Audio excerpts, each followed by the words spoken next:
For as long as I can remember, the tenet of Judaism that touched me the most was l'dor v'dor, which is from generation to generation.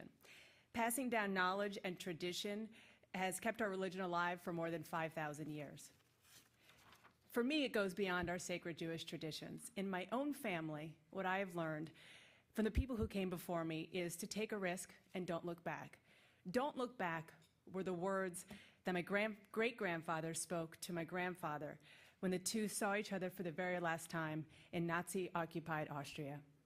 My grandpa was about to leave a comfortable and lucrative life and a business that Hitler was in the midst of destroying.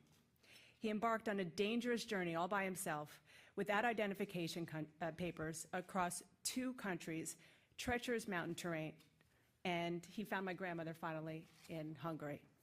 That risk, one of many he took in his life, really paid off.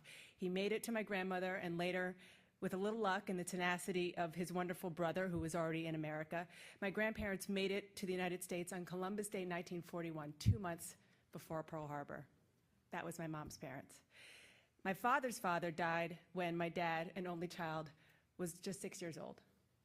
My grandfather had a small business. It was commercial air fresheners. And in the early 1950s, it was really rare for a woman to run her own company, but my grandmother did keep it going. Ultimately, the business didn't survive, and she supported the 2 of them as a legal secretary. They didn't have much at all, but the risk that my grandmother took planted a seed with my dad. And he had always wanted to go into television, and he decided that was worth it, and he took that risk. The stories I heard throughout my entire childhood stayed with me and served as a subconscious guide as I got older. I was a producer with CNN, pretty comfortable with the job, until I was asked whether I wanted to become a reporter. I'd never been an on-air reporter before, but I took the risk. It was ugly at first. Some days it still is. But I knew I had to try. So my pearl is this: don't be afraid to leave your comfort zone. Sometimes, as in the case of my grandparents, circumstances of war or untimely death don't leave you with many options. And too often, these tumultuous economic times are leaving people with little choice but to try something new. It is always scary. But taking a risk and not looking back is what I learned from the generations that came before me. L'dor v'dor.